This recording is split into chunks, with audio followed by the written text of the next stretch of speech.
Hi, this is Louis Herthum.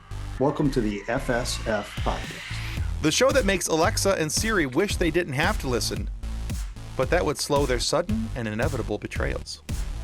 Our show is brought to you by our charity sponsor, the Red Shirt Widows and Orphans Fund, which supports the Wish Upon a Teen Foundation that helps out sick kids when they need it most. Just imagine the comfort you'll give Red Shirt crewman number 128. You'll know that when he puts on the red shirt and joins in hosting an amusement park with biomechanical robots, that he didn't leave his family destitute and without hope, because the Red Shirt Widows and Orphans Fund has his back, and what's left of his memory. And now, a word from our show sponsor, Level Up Savory. Their link can be found in the show notes.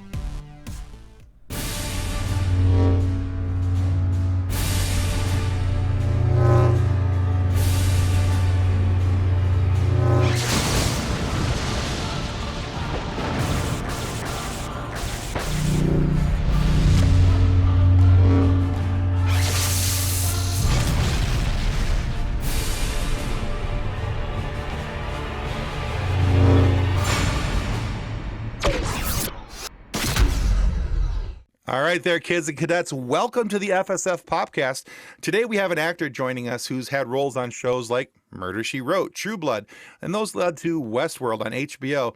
And now he has another show coming out that's been critically acclaimed, and I personally am very excited to see this come out on Amazon.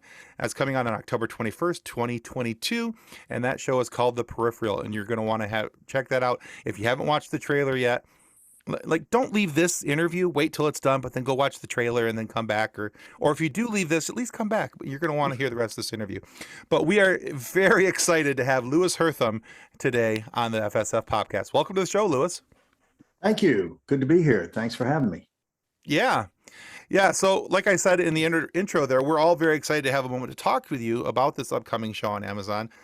We're excited to be able to have the opportunity to watch the show. Now, we're recording this the Friday before the show is released.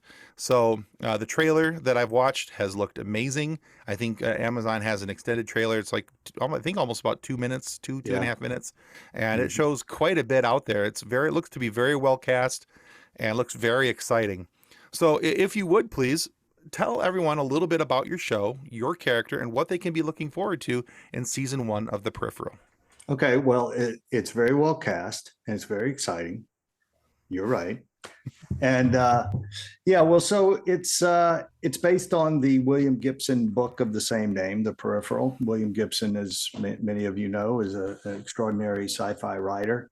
And the book is deep. And so if anybody's read the book and go, wow, how are they gonna make that into a TV series? I will say this, that it is it is an adaptation, but it's strictly along the lines of what happens in the book. But I guess what I'm saying is, because some people said, man, I had a hard time getting through that book.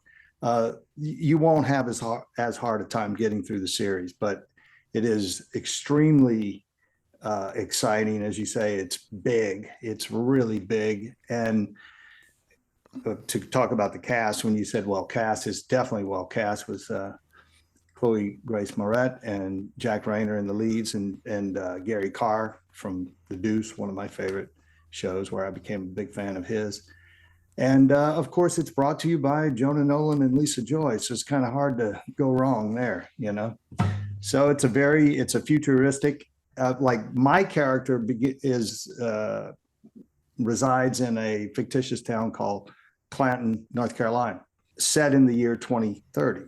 So even our present day is a little bit in the future. But then we also visit London in the year 2100 through the gamers, Chloe and her brother, or Jack. They play these kids that, do this kind of thing for corporations. And then they get this one game that's a lot more than they expected. And so it gets very exciting. Interesting. Yeah, it sounds Looking forward to it. Yeah, it really does sound like fun. A lot of I find that with a lot of trailers that they try and amp up the excitement, but there's the suspenseful music and all that kind of fun stuff.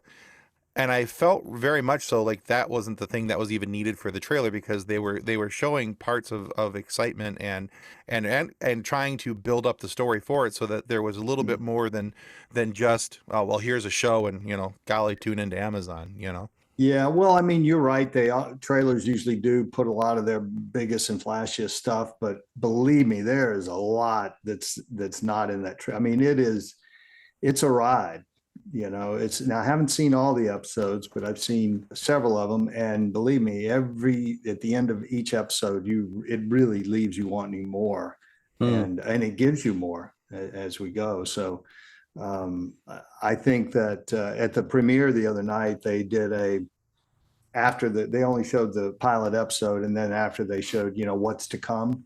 So it involved showing stuff from scenes that were not in the trailer and that I had not seen from other episodes, and I was like, wow. I mean, as blown away as I was already, I went, holy mackerel. So it's again, I have to stress, when Lisa and Jonah, put their mind to doing something this big, it is, big and fun, exciting, and it'll mess with your mind a little bit too. That's All awesome. right. I'm looking forward to it. Yeah. I only have to wait. As far as my character, one more week. You asked about my character, just real quick. He's a I like to tell people he's just misunderstood, but he kind of runs the town, and he's a bit of a criminal element, but he's done some good things for the community, so he's accepted, and Okay. but it's a character unlike any I've played before, and that's always fun. So All right. Sounds a little morally gray. Can be fun. morally gray is that's a great way to put it. All right. I like it. I like that. I'll use that if you don't mind. Feel free. Have at it. Morally gray. You had a character, Andy Broom, in Murder, She Wrote. Yeah. And I came across this story on IMDb, so I don't know how accurate it is. But it said that in the first episode that you appeared, the script didn't give you a name, and so then the actor just saw the name tag that the prop department put on you, and that's basically how you got the name of the character. Yep, that's actually true. I had done 2 episodes. I did an episode, pardon me, in season 5, and then the director, who was Anthony Shaw, who happened to be Angela's son, brought me back to do another episode in season 6, where I first met Elliot Gould, and it was a wonderful time. And then not the next season, but season 8, Anthony called me back because they were getting a new deputy in Cabot Cove. And so I get to the set and I'm like, thanks for the gig. It was just like a one day, I think I had 1 line or 2 lines. And he goes, look, this might, we're looking for a new deputy. And if this works out, you might be the guy. And I was like, wow, that'd be awesome. So I met Ron, because I hadn't met Ron. The other 2 shows I did were not Cabot Cove shows, and this obviously was a Cabot Cove show. And so, instantly, Ron's such a wonderful man, and he knew the importance of having a name. So the line in the script, his line was, deputy, keep an eye on him. And I'm like, you got it, boss. And then I walk out.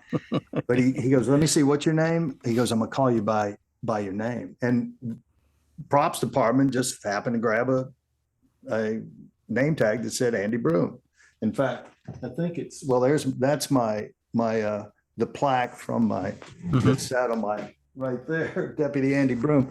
But so he goes, Andy, so I'm gonna call you Andy. So he goes, Andy, keep an eye on him. I'm like, yes, sir. And so I walk out. So that's how, that's actually how it happened. But the rest of the story is that I told my agent, I told them what they said, and I said, this might be a recurring role. They might have me back. And so she goes, okay, well, I'll look for it in the breakdown.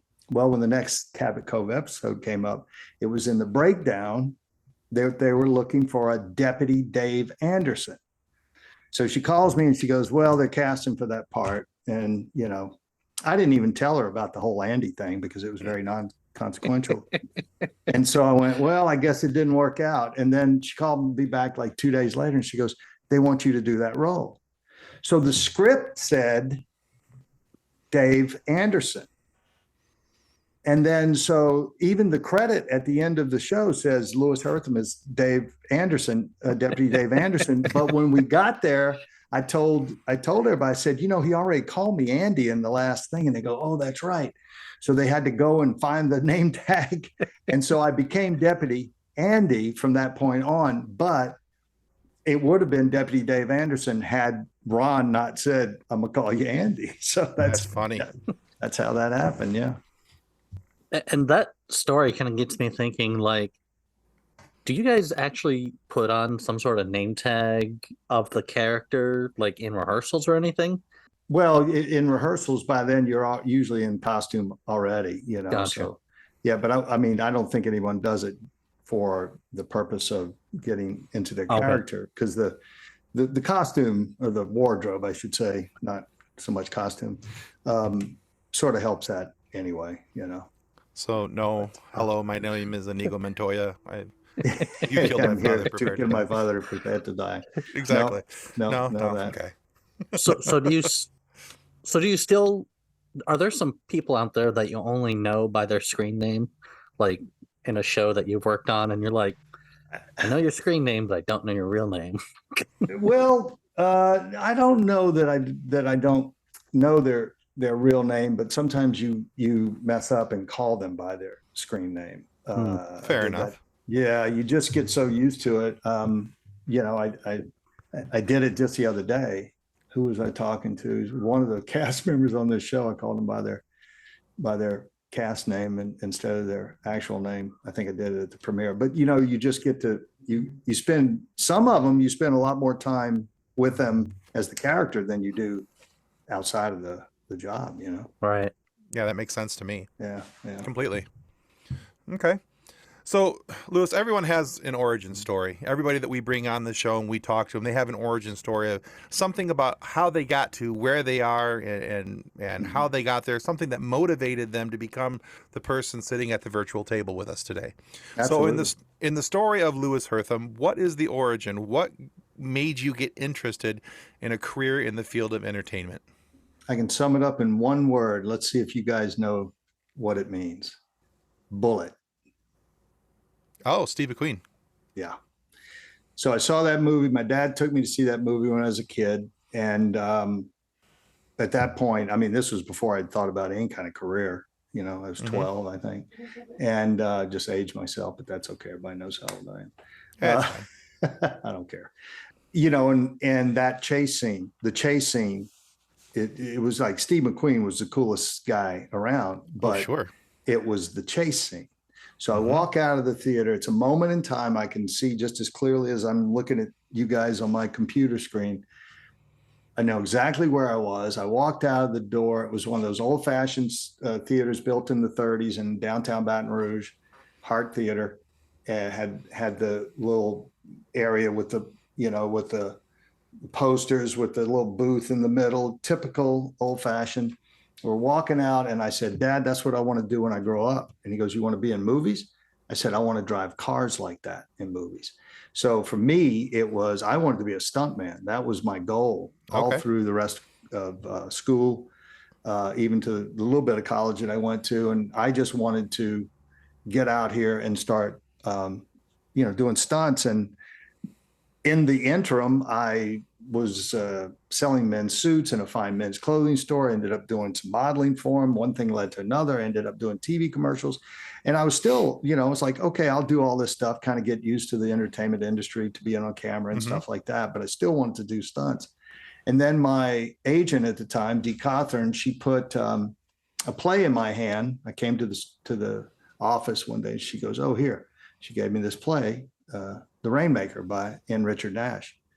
And I said, what am I going to do with this? She goes, that's a play they're doing at the little theater, and you need to read that play and then go audition for the role of Jimmy. It's a smaller role. It's the younger brother. I was 24 at the time. And I went, I don't know about that, Dee. I don't know if I'm ready for that. And she goes, just read it. So I read it and I went, wow, this is awesome. She goes, look, just go and read for it. Just see what happens. And I thought to myself, the crazy things that I think I want to do as a stuntman, if I don't have the guts to do this, how am I ever going to have the guts to do that? So I said, I'll suck it up. And I went and, of course, was petrified when I got there and saw like 100 people auditioning for all the different parts. And I asked one guy, I said, where do they do the auditions? He goes, up there. And I'm like, in front of all these people? He goes, yeah. And so I was like, and then I think I just went into some like shock mode. Anyway, I ended up getting the lead. I ended up getting the lead role of Starbuck, and that changed everything. That's when I realized this is what I should be doing. That was my story. That's very cool. And I'm sticking to it. No, I like that story. That's cool. I mean, yeah, when people refer to the chase scene in Bullit, they say, you know, that was a cool chase scene. I'm like, no, that's not a chase scene. That is the chase scene of chase scenes. That is amazing. Not to mention the Mustang. I mean, come on. Giggity. Whew. I'm not jealous at all. Okay. So I mean, I had to have one, so I got a 68 fastback Mustang. Yeah, that's a beautiful machine. That's just it is. Yeah, there's an episode. It's one of my favorite TV shows is Blue Bloods, and in one of the episodes they do a McQueen Bullit episode, and they have that car. I'm just, whew. Yeah, that was nice. Yeah, that was a nice there's replica. dreams. Yeah, that was a nice. I happen to know the guy, Sean Kernan, who owned the real Bullit and sold it a couple of years ago at an auction at the 3.7 million it brought. Oh, wow. Not surprised at all. Yeah. Everybody been looking for that. That's quite a story. And I will tell you, there's a documentary coming out about that. Oh, cool. Yeah. So that, and I'm a part of that. Awesome. Too, so yeah. Yeah. I'd very much like to see that. That's cool. Yeah. I'll let you guys know. Yeah. That'd be awesome. Yeah. You probably want to talk to those guys too. Cause that wouldn't hurt. It's a fascinating story. Wouldn't hurt my feelings a bit. That'd be great. Okay. Yeah, see, your origin story is way cooler than mine because I left the movie theater wanting to be something, but yours seemed more realistic. I wanted to be a Jedi after Empire Strikes Back. I just couldn't figure out how to use the Force or figure out how to get a lightsaber. The closest I've come is grocery store doors. Just that's good. It's like that little boy in the commercial, right? Where his dad there. Yeah. Well, I remember Star Wars very well too. I mean, that was like, we all remember that. That's kind of like, one of those things, if you're old enough, you guys aren't, but everybody remembers where they were when they heard about the Kennedy assassination or 9/11. Well, first time you saw Star Wars, it was like, wow. In fact, I remember seeing the trailer after some movie and the whole place was like, it was like you had seen you were seeing the future, really, certainly the future of filmmaking. It was extraordinary. Mm-hmm. Yeah. But you were younger then. See, I was already. Yeah, I was born in '76, so I wasn't I was only one for New Hope. Yeah. But wow. I was I was 6, I think, when Empire Strikes came back. When Empire Strikes Back came out. That's what I was trying to say. When that came out, I think it was about 5 or 6. I remember going to the theater. I don't remember much about it. Too. And then I remember going and seeing Return of the Jedi, and that had a much bigger impact in '84 because I was 8. Mm-hmm. And ever since then, and still to this day, Empire Strikes Back isn't just my favorite Star Wars movie. That's my favorite movie of all time. And so it's had a pretty major impact on me. But yeah, one day I remember seeing that I will too. get a lightsaber. Well, they're out there now. I understand. You guys advertise them, if I'm not mistaken. There you go. We do, yes. Yeah. There you go. This is as close as I'm getting, but it's not I cutting don't know. anything, but which for me is probably a good thing. Probably a good thing. You'd be cutting down, you would have no shrubs, no bushes, no trees, no anything in your yard. Or limbs. Yeah, I'd be Luke Skywalker, There you go. So yeah, exactly. So you mentioned stunt work in some of your in Tim's previous question, and you do have some stunt credits under your name. And What does it take to become a stunt driver? Well, I never became a stunt driver. What I think that there are schools where you can learn, the kind of maneuvers that you need to do to become a precision driver. I kind of was a stunt driver just when I got my license. I was a very aggressive driver, and people used to make kind of fun of me because they'd say, "Ah, yeah, we saw you, sliding around the corner over there the other day in my 1974 Maverick." Wish I still had that car, But I think that you have. I consider myself a good driver, and I consider myself someone that certainly could have done that, but I would have gone to one of these training schools where they teach you how to do the 180 reverses and the sliding into parking spaces and just knowing how to handle yourself in a chase scene where you're not gonna crash into the entire crew or the equipment, which happened in Bullit, by the way. Did happen in Bullit. A camera was taken out by one of the stunt drivers, but that's you'll see it in the documentary. But as far as my stunts, I think the first official stunt I did was in a thing called La Louisiane. It was a French TV show, TV series that was done in New Orleans in '83. And I doubled Ian Charleston.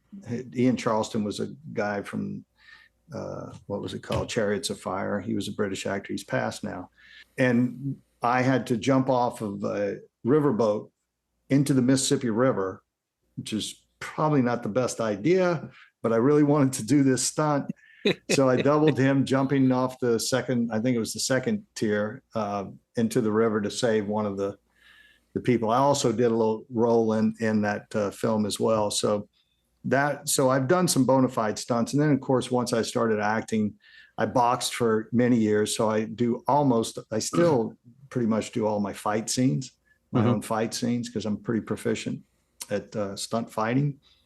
And, at this age now, if I got to hit the ground or something like that, I'm more than happy to let the other guys do it.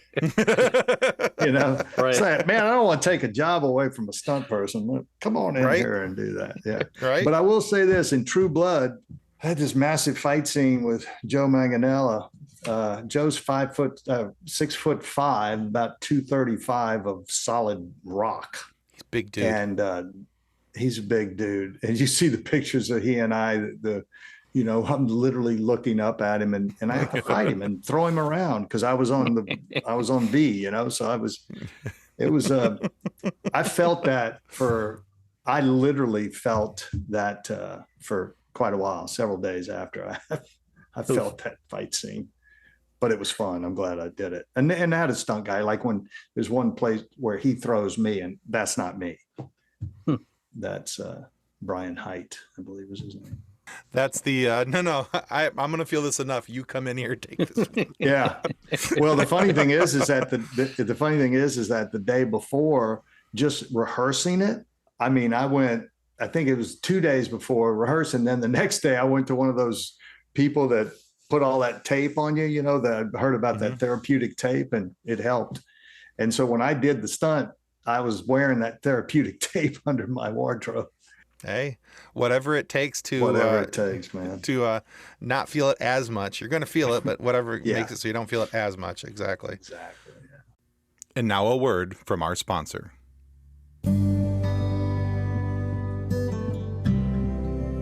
Since 1982, Vital Signs and Graphics has been helping professionals with all their image, logo, and design needs.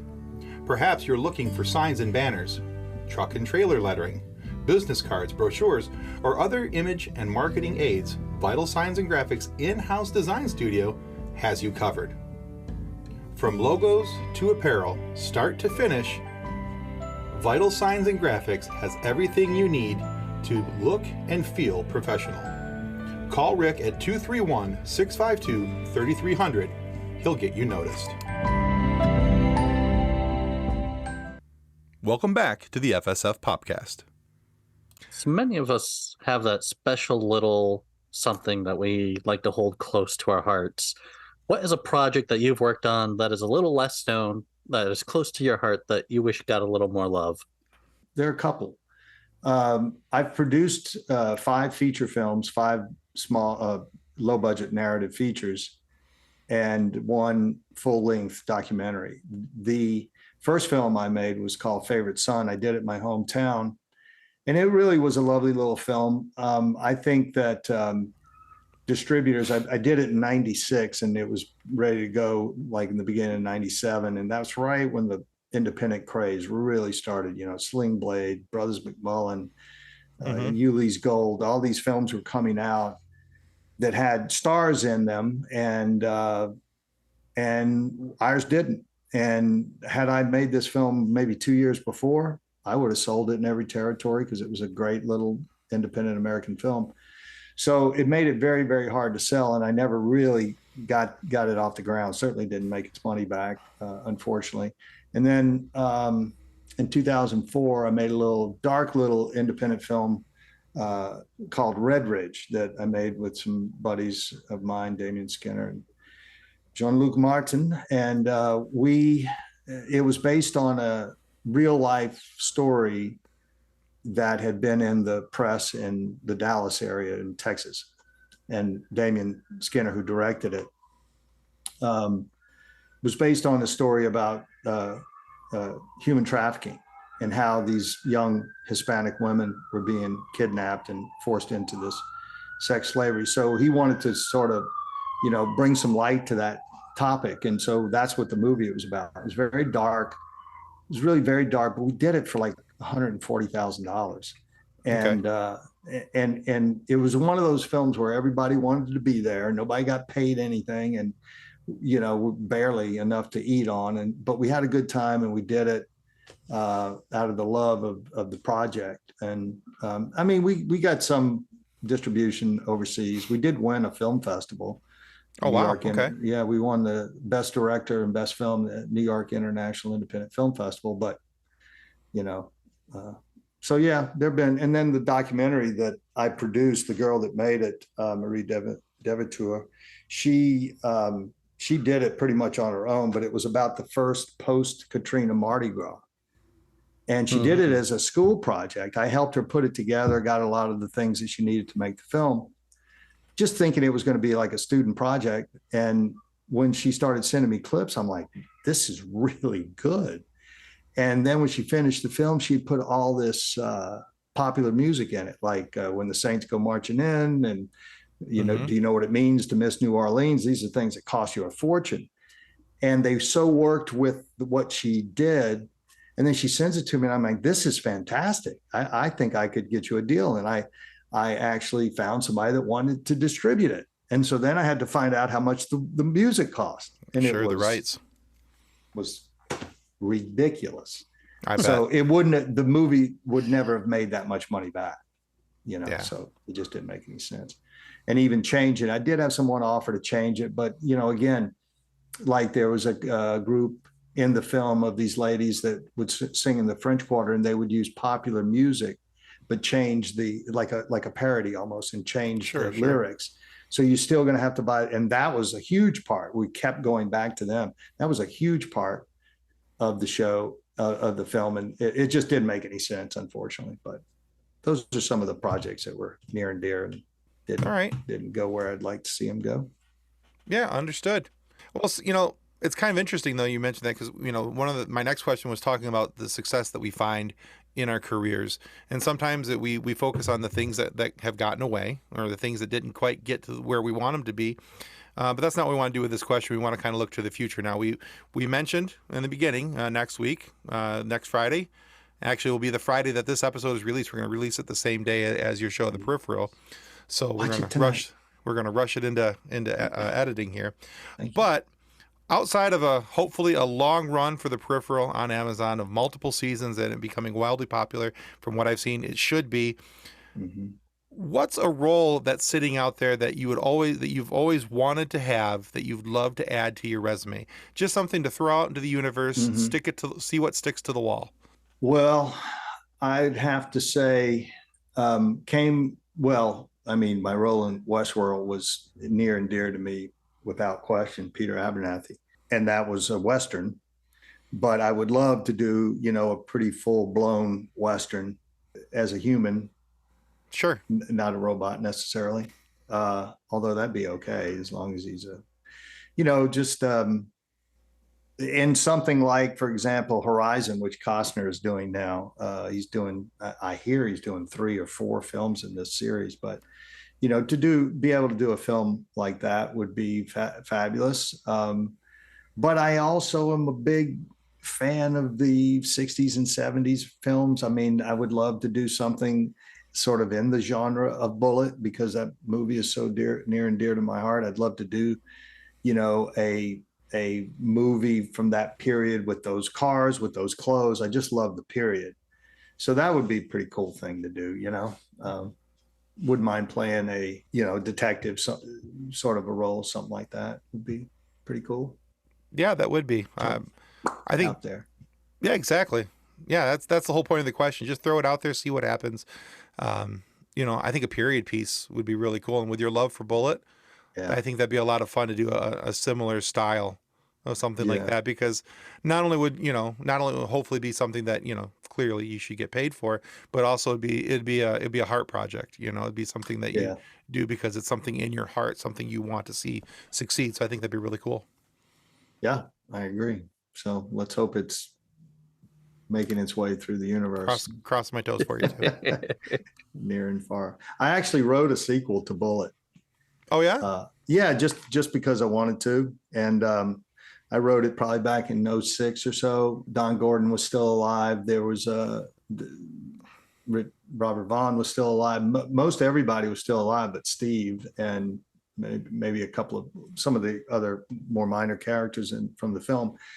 And I didn't write the script. I wrote the story, but very long. I think it was, 40 pages or something like that. It was a real big, a long synopsis, a long treatment, I guess you'd call. It was a prose. It was like a short story using a lot of the same characters. And actually, a friend of mine got it to Warner Brothers. I knew that it'd never get done, but I don't know if anybody ever actually read it. But hey, at least it got sent up the food chain. You never know what could happen from there. Well, Spielberg is talking about doing a Bullit, something to do with Bullit and the Bullit. This movie we're talking about. I don't know if it's I don't think it's a remake. I think it might be like I don't really know. I'm guessing, but like a continuation. Okay. As if, have an actor playing Frank Bullit back in the day after, kind of going forward from where we left off or something like that. But I do know that because he's that's out in the ether. Well, it's been in the press actually. Yeah. And Molly McQueen, his Steve's granddaughter, who I happen to know as well, is one of the executive producers on it. So very cool. Interesting. So we really enjoy hearing various stories. We have a Facebook group that is just filled with a bunch of memes, and it's got over 200,000 members to it. And wow, it's just memes of this and that. And we really enjoy things like from behind the scenes that we don't usually get to see that actors have experienced. Is there an incident or something that happened on a set that still makes you laugh to this day? Are you kidding me? I've done like 170 films yeah, there are tons of them. But I'll tell you one that because as soon as you said that, and the reason I laughed is because it always makes me laugh, is how I got my SAG card. Okay. So I moved out here in January, here meaning Los Angeles, in January of 1982. And I came from Baton Rouge, Louisiana. I had lived there my whole life. Came out to Los Angeles, knew 2 people, my roommate and somebody that lived 50 miles away. And so, it was kind of rough. It was a big culture shock. I think the Baton Rouge was about 250,000 people, and here was 8 million or whatever. So, but got kind of homesick after about 2 or 3 months or whatever it was, and just wanted to go home for a short visit. When I got there, I found out they were doing a movie called The Toy with Richard Pryor and Jackie Oh, yeah. Gleason. Mhm. And I literally was on the airplane coming back.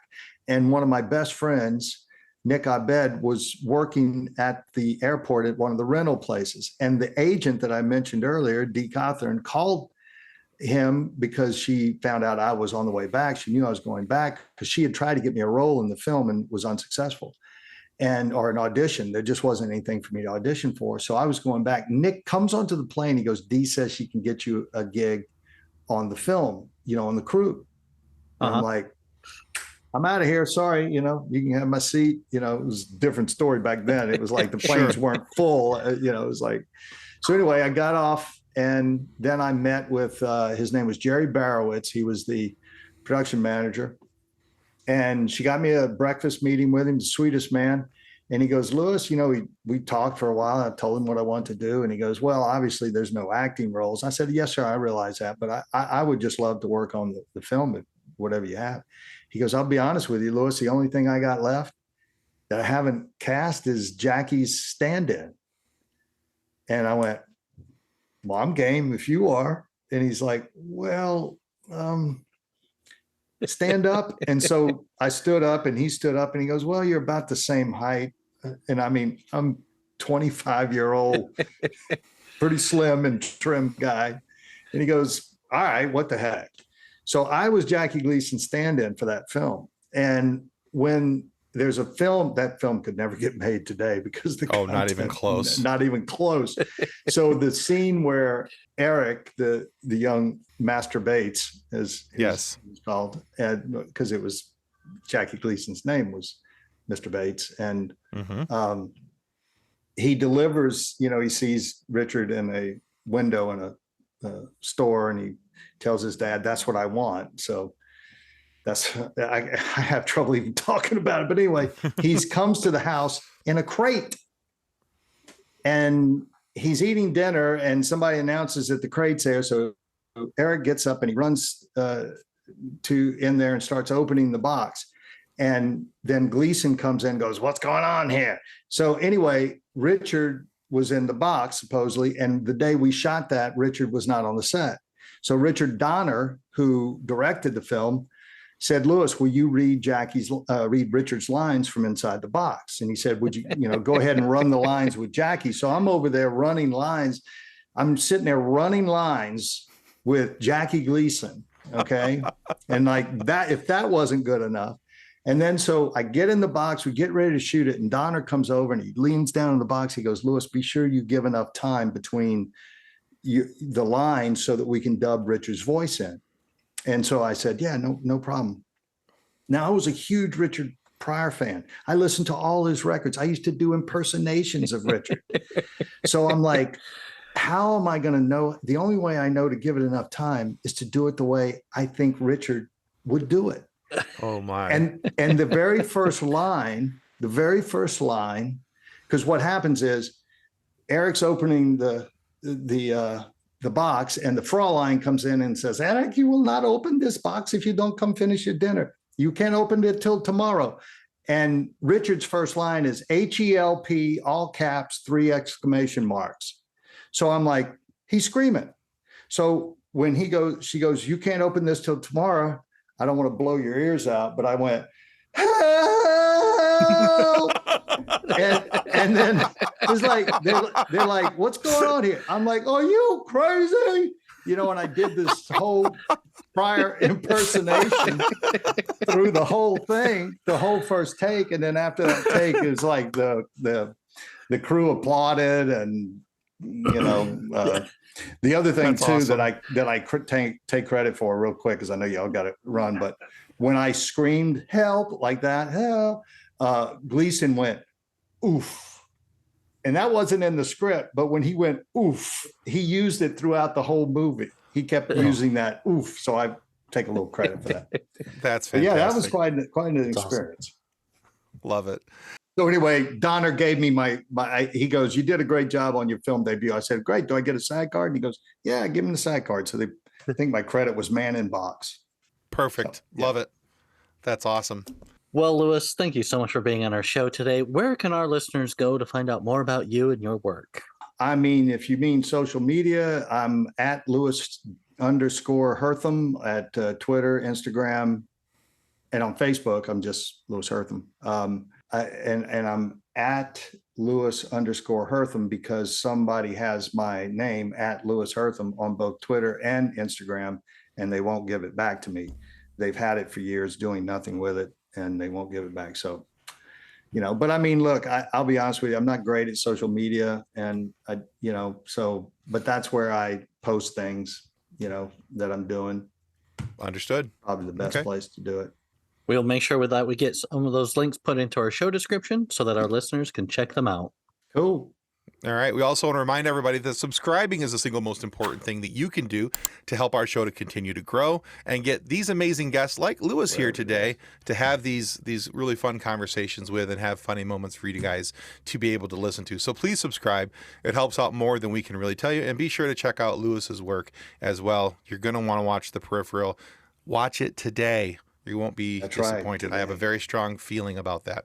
And if you aren't happy with the content of our show today, please feel free to lodge a complaint with the head of our complaint department, Steve McQueen, and his 1968 Mustang. No one escapes the king of chasings, and you can be sure that Bullit will bring the offending parties to justice. So although we can run, we cannot hide from that super sweet looking Mustang of justice.